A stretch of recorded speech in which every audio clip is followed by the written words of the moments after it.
तो दोस्तों, क्या होगा अगर हर धर्म में लिखी गई प्रलय की कहानी असल में इंसानियत की सबसे बड़ी सच्चाई हो?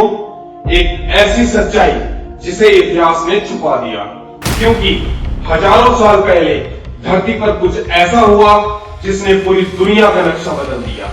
इसलिए हजारों साल बाद भी हर एक सभ्यता एक ही महाप्रलय की चेतावनी देती है। तो चलिए आज उतरेंगे एक ऐसे रहस्य में जिसने पूरी दुनिया को हैरान कर दिया। सोचिए, आखिर दुनिया के लगभग हर धर्म और हर प्राचीन सभ्यता में महाविनाश की एक ही कहानी क्यों मिलती है? एक ही डर, एक ही चेतावनी, जिसे आने वाली पीढ़ियों के लिए पत्थरों पर उकेड़ दिया गया।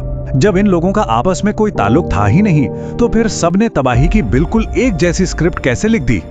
हम हजारों साल पहले की बात कर रहे हैं, जैसे प्राचीन माया सभ्यता मेसोपोटामिया से हजारों मील दूर थी। इन सभी के पास अपनी आने वाली पीढ़ियों को सुनाने के लिए बिल्कुल एक ही किस्सा था। और वो किस्सा क्या था? एक खौफनाक सच्चाई का किस्सा, एक ग्लोबल फ्लड, यानी एक महाबाढ़। ये एक ऐसा जल प्रलय था जिसमें आसमान मानो फट पड़ा हो, समंदर ने अपनी सारी हदें तोड़ दी हों और पूरी दुनिया पानी में समा गई हो। तो चलिए बढ़ते हैं हमारे पहले हिस्से की तरफ, द शेयर्ड एपोकलिप्टिक ड्रीम। आइए अब सीधे उन सबूतों पर नजर डालते हैं और इन प्राचीन ग्रंथों में छिपे उन ग्लोबल प्रमाणों को समझते हैं। एक तरफ अगर हम हिंदू ग्रंथों को देखें तो वहां जल प्रलय और मनु की कथा मिलती है। यहाँ साफ तौर पर दुनिया के तबाह होने और जीवन को बचाने के लिए एक विशाल नाव की बात कही गई है, जिसमें सप्तऋषियों और अलग अलग बीजों को सुरक्षित रखा गया। वहीं दूसरी तरफ अगर आप बाइबल को पढ़ें तो वहां नोआज आर्क यानी नोआ की नाव की हूबहू वैसी ही कहानी मिलती है। वही एक महाबाढ़ का आना और धरती की हर प्रजाति को बचाने का ईश्वरीय आदेश। सोचिए, दुनिया के दो बिल्कुल अलग कोनों में, दो बिल्कुल अलग कल्चर में ये डिटेल्स इतनी परफेक्टली मैच करती हैं जैसे दोनों एग्जैक्ट एक ही घटना के चश्मदीद गवाह हों। और कहानी सिर्फ इन दो ग्रंथों तक नहीं रुकती, इसका दायरा और भी बड़ा है। मेसोपोटामिया की पुरानी मिट्टी की पत्तियों पर लिखे एपिक ऑफ गिलगमेश में भी बाढ़ और एक बड़ी नाव का साफ जिक्र मिलता है।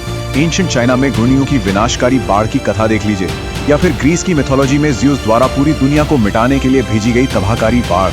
यहाँ तक कि अमेरिका की प्राचीन माया सभ्यता की डरावनी भविष्यवाणियां भी इसी का जिक्र करती हैं। दुनिया की सबसे पुरानी सभ्यताएं जो एक दूसरे से कोसों दूर और पूरी तरह अनजान थी, वो सब बिल्कुल एक ही जल प्रलय का वर्णन कर रही थी। अब आते हैं हमारे दूसरे हिस्से पर, अर्थ्स हिडन क्लाइमेट रिकॉर्ड। अब तक ये बातें शायद आपको सिर्फ पुरानी डरावनी कहानियां लग रही होंगी, लेकिन यहीं पर हार्ड साइंस की एंट्री होती है, जो जमीन के बहुत नीचे छिपे रहस्यों के जरिए इसका एक सटीक जवाब देता है। जब वैज्ञानिकों ने धरती की गहराई में मौजूद आखिरी आइस कोर्स को स्टडी किया, तो हमारे सामने एक क्लियर टाइमलाइन उभर कर आई। उन्हें पता चला कि आज से करीब 15,000 साल पहले धरती पर चल रहा आइस एज अचानक से खत्म होने लगा था। अगली ही कुछ सदियों में ग्लोबल तापमान बेहद तेजी से बढ़ा और उसके बाद आने वाले हजारों सालों तक धरती के विशाल ग्लेशियर्स लगातार पिघलते रहे। ये पूरी धरती का आकर्षण बदल देने वाली एक मैसिव घटना थी। और इस बदलाव का स्केल पता है क्या था? 400 फुट। विशालकाय ग्लेशियर्स पिघलने की वजह से समुद्र का पानी लगभग 400 फुट तक ऊपर आ गया। इस एक फैक्ट को जरा डाइजेस्ट कीजिए।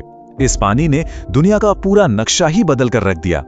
जो जमीन कल तक थी, वो हमेशा के लिए समुद्र में डूब गई। मीलों तक फैला हुआ पानी अचानक उनकी बस्तियों को निगलने लगा।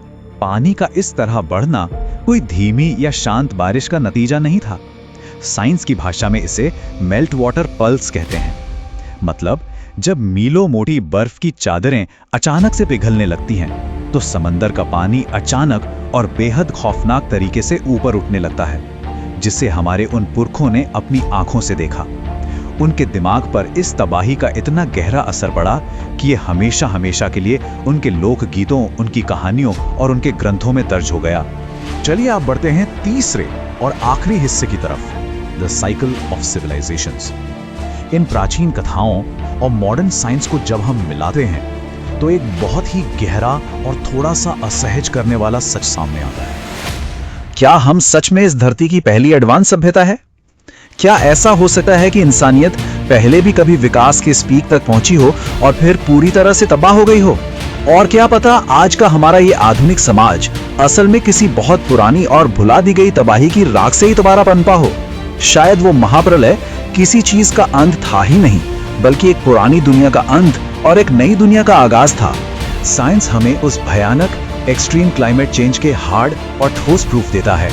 दुनिया के अलग अलग धर्म हमें उस महाविनाश से बच निकलने वाले सर्वाइवर्स की एक शेयर्ड कहानी सुनाते हैं। हाँ, हमारा इतिहास थोड़ा अधूरा जरूर है और उसमें टूटे फूटे क्लूज ही मिलते हैं, लेकिन फिर भी इन साइंटिफिक आंकड़ों और प्राचीन कथाओं का इस हद तक एक दूसरे से परफेक्ट मैच होना सिर्फ एक इत्तेफाक तो कतई नहीं हो सकता। तो इस पूरे विश्लेषण के बाद हम इस एक सवाल के साथ आकर रुक जाते हैं, क्या इंसानियत किसी भूले हुए महाविनाश की डरावनी यादों को आज भी अपने डीएनए में लेकर चल रही है?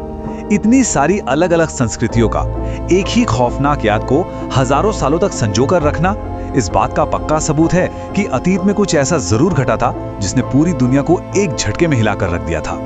और क्या पता अतीत के इस लंबे सन्नाटे में हमारे आने वाले कल के लिए भी कोई बहुत बड़ी चेतावनी छिपी हो।